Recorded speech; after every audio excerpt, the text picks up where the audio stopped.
श्रीनाथयोगिवर यामुनसूरीपूर्वम् श्रीशैलपूर्णकुरुकेशविलासिमध्यम् श्रीमत्कुमारगुरुमुख्यविभूषिताग्रम्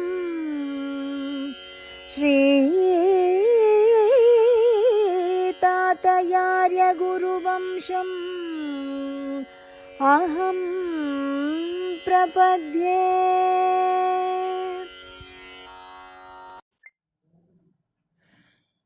மகத்வம்சம் என்கிற தொடரிலே இன்றைக்கு சுமார் 500 வருஷங்களுக்கு முன் நடந்த நிகழ்ச்சி ஒன்றை கேட்கப் போகிறோம். ஸ்ரோத்ரியம் நாவல்பாக்கம் கிராமத்திலே வசித்து வந்தார் திம்மய தாத்தாச்சாரியர் என்று ஒருவர். திருமலை ஐய தாத்தாச்சாரியர் என்று அவருடைய இயற்பெயர். திம்மையா என்று சுருக்கமாக கூப்பிடுகிற வழக்கம். அவர் அதற்கு முன் அவருடைய முன்னோர்கள் எல்லாம் பல நூற்றாண்டுகள் திருமலையிலேயே வசித்து வந்த காரணத்தாலே இவரும் பிரதி சம்வத்சரம் திருமலைக்கு பாத யாத்திரையாக நடந்து போய் பெருமாளை சேவித்து விட்டு வருகிற வழக்கம். அவர் காஞ்சிபுரத்திலே வைகுண்டநாத பெருமாள் கோவிலிலே ஒரு கைங்கரியத்தில் ஈடுபட்டு இருந்தார். அங்கேயும் வசித்து வந்து கொண்டிருந்தார். ஒரு சமயம் பிரதி சம்வத்சரம் போவது போல திருமலைக்கு எழுந்தருளினார். அந்த சமயத்திலே அவருக்கு திருவுள்ளத்திலே ஒன்று தோன்றியது. இந்த பூலோக வாசம் போதும், இனிமேல் பெருமாளிடம் பிரார்த்தித்து கொண்டு ஸ்ரீ வைகுண்டத்திலே கைங்கரியம் பண்ணலாம் என்று அவருக்கு தோன்றியது. அதற்காக ஆர்த்த பிரபத்தி பண்ணலாம் என்று அவர் தீர்மானித்தார். நாமெல்லாம் பண்ணிக்கொள்கிற பிரபத்தி இந்த தேகாவசானத்திலே நமக்கு மோட்சம் கிடைக்கும்படியான பிரார்த்தனை. ஆனால் ஆர்த்த பிரபத்தி என்பது நாம் விரும்புகிற காலத்திலேயே உடனேயோ அல்லது நாம் ஒரு நாள் குறித்த அன்றைக்கோ நமக்கு தேகவியோகம் ஏற்பட்டு ஸ்ரீவைகுண்ட பிராப்தி வேண்டும் என்று கேட்கிற பிரபத்தி. ஆர்த்த பிரபத்தி தனக்கு பண்ணிக்கொள்ள வேண்டும் என்ற அவாவுடன் அங்கே சேஷ பட்டர் என்று ஒருவர் இருந்தால் அர்ச்சகர், திருமலையிலே வைகானச பட்டர். அவரிடம் பிரார்த்தித்தார். என்ன பிரார்த்தித்தார்? அடியேன் சிறிது நேரம் பெருமாளிடம் தனியாக இருக்கும்படியாக அனுமதிக்க வேண்டும் என்று பிரார்த்தித்தார். எதற்காக என்று அந்த அர்ச்சகர் கேட்டார். ஆர்த்த பிரபத்தி பண்ணிக்கொள்ள வேண்டும் என்று விரும்புகிறேன். ஆர்த்த பிரபத்தி பண்ணினால் நாம் கோருகிற காலத்திலே நமக்கு மோட்சம் கிடைக்கும் என்றார். அந்த அர்ச்சகர் இவருக்கு அனுமதி கொடுத்தது மட்டும் இல்லாமல், அப்படியானால் தேவரீரோடு கூட அடியேனுக்கும் சேர்த்து ஆர்த்த பிரபத்தி பண்ண வேண்டும், அடியேனுக்கும் சீக்கிரமே ஸ்ரீவைகுண்டத்தில் போய் ஒழிவில் காலமெல்லாம் உடனாய் மன்னி வழிவிலா அடிமை செய்ய வேண்டும் என்கிற ஆசை இருக்கிறது என்றார். சரி என்று இவர் ஒப்புக்கொண்டார். அர்ச்சகரும் இவரை அனுமதித்தார். திருமலையப்பன் திருவேங்கடமுடையானுடைய திருவடிவாரத்திலே ஏகாந்தமாக பிரபத்தியை அனுஷ்டித்தார். இவர் எந்த காலம் கோரினார் என்றால், அன்றிலிருந்து ஒரு வாரம் கழித்து ஒரு நாளையும் குறிப்பிட்டிருந்தார்.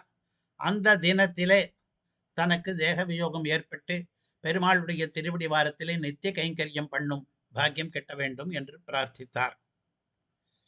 அதன்படி ஆர்த்த பிரபத்தியும் முடிந்தது. இருவருக்கும் ஆர்த்த பிரபத்தி முடிந்து விட்டது. அந்த தினத்தை ஒரு வாரம் கழித்து போட்டுவதற்கு என்ன காரணம் என்றால், இவர் அதற்குள் திரும்பி தன்னுடைய வாசஸ்தானமான காஞ்சிபுரம் வைகுண்டநாத பெருமாள் கோவிலுக்கு போய்விட வேண்டும் என்று கணக்கு போட்டிருந்தார்.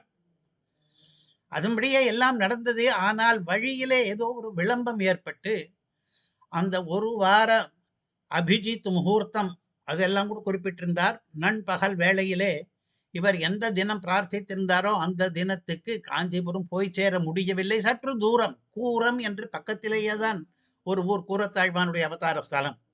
அது வரைக்கும் தான் அவராலே போக முடிந்தது.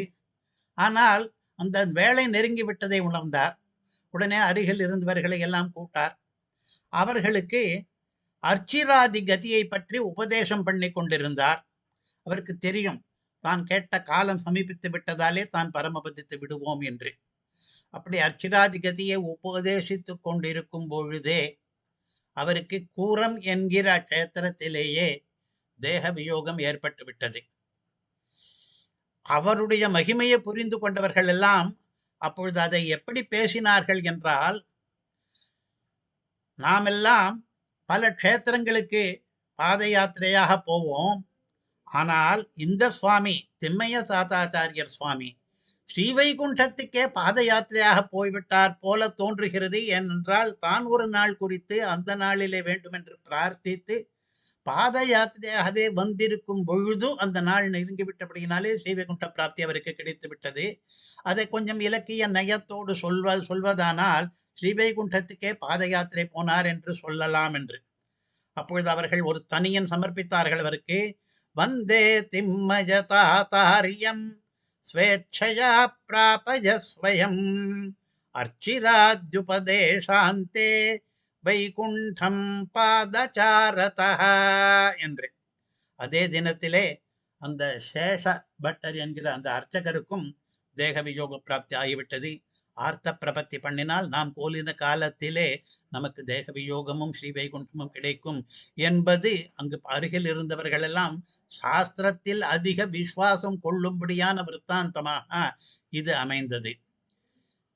திம்மைய தாத்தையாரியர் என்பவர் நாவல்பாக்கம் கூட்டஸ்தரான குமார தாத்தையாரியருடைய பிதாமகர். பிதாமகர் என்றால் தந்தைக்கு தந்தை. இந்த தனியனோடு அவரை சமாசிரயண தனியன்கள் சொல்லுகிற அவசரத்திலே, அந்த சந்தர்ப்பத்திலே, அந்த காலத்திலே அவரை ஸ்மரித்துக் கொண்டிருக்கிறோம் இன்றைக்கும் எல்லாரும். ஸ்ரீமதே வரத தாத்தையார்ய மகாதேசிகாய நமஹ.